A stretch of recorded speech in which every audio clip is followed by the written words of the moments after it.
Hi, it's Sue. Thanks for joining me for today's Bible reading. I'm reading April 18th, 1 Kings 15 through 17. Verse 1. Now the 18th year of King Jeroboam, the son of Nebat, Abijam began to reign over Judah. He reigned 3 years in Jerusalem. His mother's name was Maacah, the daughter of Abishalom. He walked in all the sins of his father, which he had done before him, and his heart was not perfect with Yahweh his God, as the heart of David his father. Nevertheless, for David's sake, Yahweh his God gave him a lamp in Jerusalem to set up his son after him to establish Jerusalem, because David did that which was right in Yahweh's eyes and didn't turn aside from anything that he commanded him in all the days of his life, except only a matter of Uriah the Hittite. Now there was war between Rehoboam and Jeroboam all the days of his life. This is interesting because yesterday I pointed out that the influence that a leader's actions can have on the people in the country. And it just sounds so obvious, but you have to stop and think about that principle. Even their private life strongly affected the course of the country. And so you have, it talked yesterday about Jeroboam's sins and how it corrupted the country, but also all throughout here you have woven how David's righteous influence and how he established righteous justice is still affecting the people generations later in a positive way. And God is preserving that line to bring the Messiah later on through David. So because of David, he's kept someone on the throne. Let's see, where did I leave off here? So it says, nevertheless, verse 4, for David's sake, Yahweh his God gave him a lamp in Jerusalem to set up his son after him and to establish Jerusalem, because David did that which was right in Yahweh's eyes and didn't turn aside from anything that he commanded him all the days of his life, except only the matter of Uriah the Hittite, which, if you know that story, was huge, horrible thing that he did in taking Uriah's wife and then having Uriah murdered. Now there was a war between Rehoboam, actually he was killed in war, but verse 6. Now there was a war between Rehoboam and Jeroboam all the days of his life. The rest of the acts of Abijam and all that he did, aren't they written in the book of the Chronicles of the Kings of Judah? There was war between Abijam and Jeroboam. Abijam slept with his fathers, and they buried him in David's city, and Asa, his son, reigned in his place. In the 20th year of Jeroboam, king of Israel, Asa began to reign over Judah. He reigned 41 years in Jerusalem. His mother name was Maacah, the daughter of Abishalom. Asa did that which was right in Yahweh's eyes, as David his father did. He put away the Sodomites out of the land and removed all the idols that his father had made. He also removed Maacah his mother from being queen, because she made an abominable image for the Asherah. Asa cut down her image and burned it in the brook Kidron. But the high places were not taken away. Nevertheless, the heart of Asa was perfect with Yahweh all his days. He brought up into Yahweh's house the things that his father had dedicated and the things that he himself had dedicated, silver, gold, and utensils. There was war between Asa and Baasha, king of Israel, all their days. Baasha, king of Israel, went up against Judah and built Ramah, that he might not allow anyone to go out or come in to Asa, king of Judah. Then Asa took all the silver and the gold that was left in the treasures of Yahweh's house, and the treasures of the king's house, and treasures of and delivered it into the hand of his servants.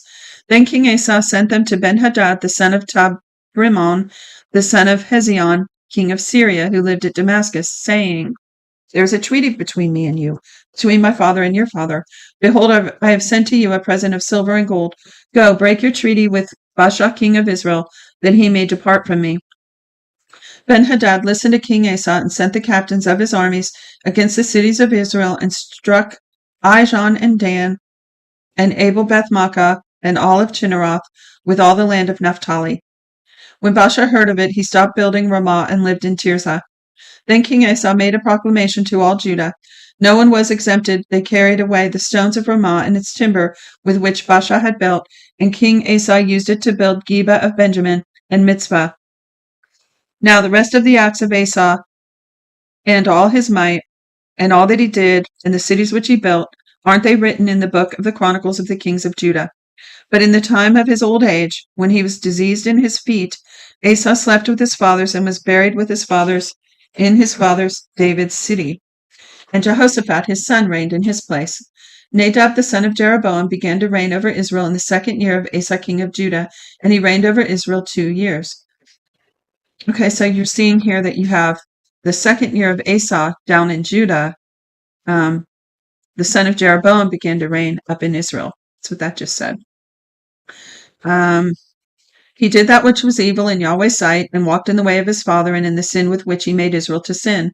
Baasha, the son of Ahijah of the house of Issachar, conspired against him, and Baasha struck him at Gibbethon, which belonged to the Philistines, for Nadab and all Israel were besieging Gibbethon. Even in the third year of Asa king of Judah, Baasha killed him and reigned in his place. As soon as he was king, he struck all the house of Jeroboam. He didn't leave to Jeroboam any who breathed until he had destroyed him, according to the saying of Yahweh, which he spoke by his servant Ahijah the Shilonite, for the sins of Jeroboam which he sinned and with which he made Israel to sin, because of his provocation with which he provoked Yahweh, the God of Israel, to anger. Now the rest of the acts of Nadab and all that he did, aren't they written in the book of the Chronicles of the kings of Israel? There was war between Asa and Baasha king of Israel all their days. In the third year of Asa king of Judah, Baasha the son of Ahijah began to reign over all Israel in Tirzah for 24 years. He did that which was evil in Yahweh's sight, and walked in the way of Jeroboam, and in his sin with which he made Israel to sin. Chapter 16. Yahweh's word came to Jehu, the son of Hanani, I guess, against Baasha, saying, because I exalted you out of the dust and made you prince over my people Israel, and you have walked in the way of Jeroboam, and have made my people Israel to sin, to provoke me to anger with their sins, behold, I will utterly sweep away Baasha and his house, and I will make your house like the house of Jeroboam the son of Nebat. The dogs will eat Baasha's descendants who die in the city, and he who dies in the field the birds of the air will eat. The birds of the sky. Now the rest of the acts of Baasha and what he did and his might, aren't they written in the book of the Chronicles of the kings of Israel? Baasha slept with his fathers and was buried in Tirzah, and Elah his son reigned in his place. Moreover, Yahweh's word came by the prophet Jehu the son of Hanani against Baasha and against his house, both because of all the evil that he did in Yahweh's sight to provoke him to anger with the work of his hands in being like the house of Jeroboam, and because he struck him. In the 26th year, Asa king of Judah, Elah the son of Baasha began to reign over Israel in Tirzah for 2 years. Okay, I caught that little part where it called Jehu a prophet. I have known of Jehu, of course, after all these years of reading, but I didn't realize he was a prophet. Okay, so it said, Elah the son of Baasha began to reign over Israel in Tirzah for 2 years. His servant Zimri, captain of half of his chariots, conspired against him. Now he was in Tirzah, drinking himself drunk in the house of Arzah, who was over the household of Tirzah, and Zimri went in and struck him and killed him in the 27th year of Asa, king of Judah. Okay, so Asa's been ruling down in Judah 27 years. This guy had been up in Israel 2 years, and he was killed.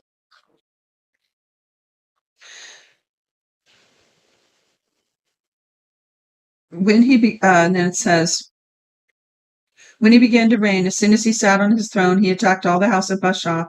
He didn't leave him a single one who urinates on a wall among his relatives or his friends. Thus Zimri destroyed all the house of Baasha according to Yahweh's word, which he spoke against Baasha by Jehu the prophet.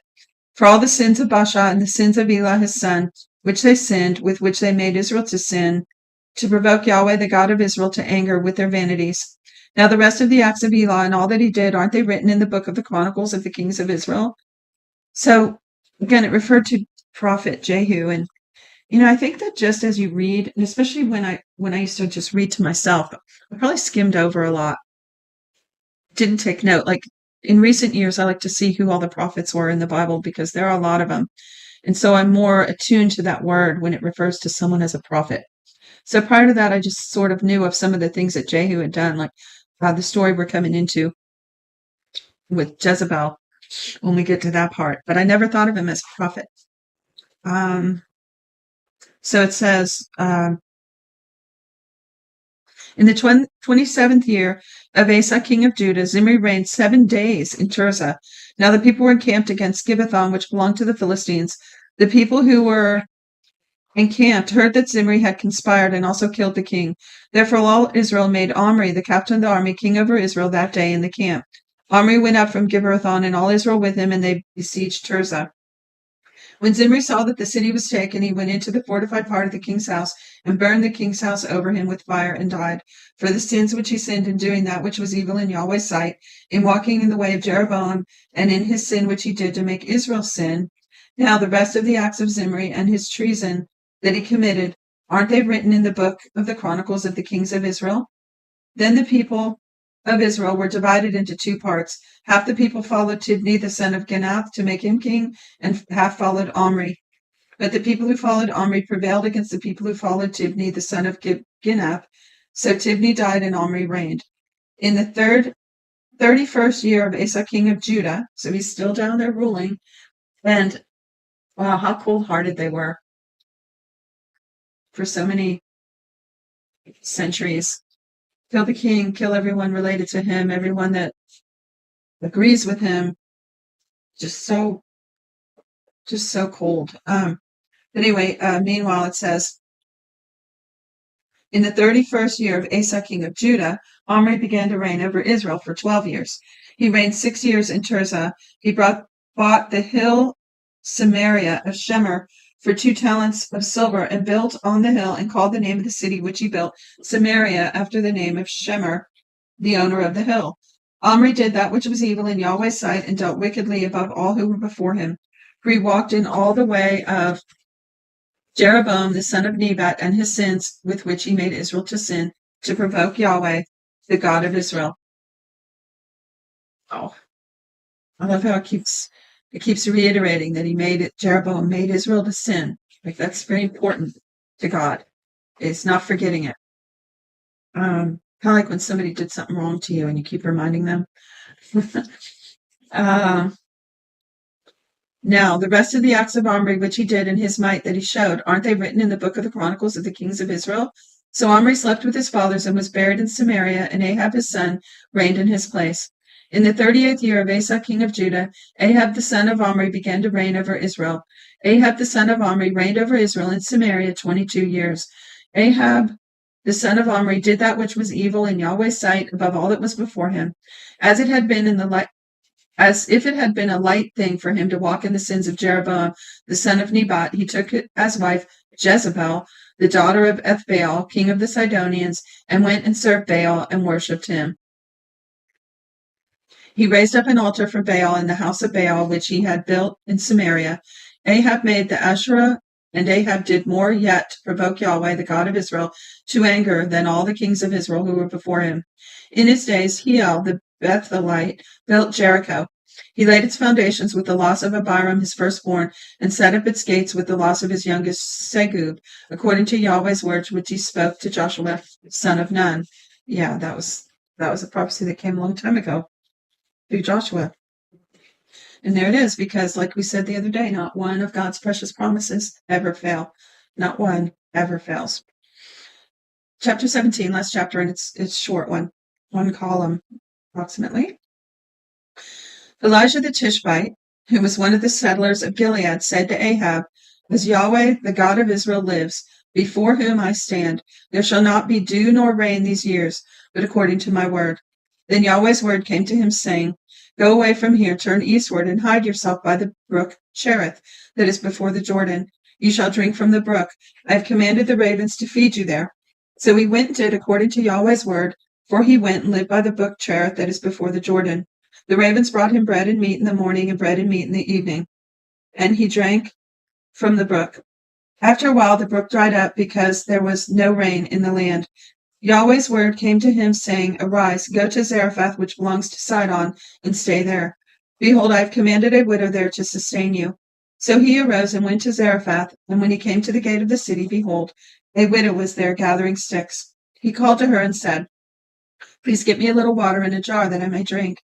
As she was going to get it, he called to her and said, Please bring me a morsel of bread in your hand. She said, As Yahweh your God lives, I don't have a cake, but a handful of meal in a jar, and a little oil in a jar.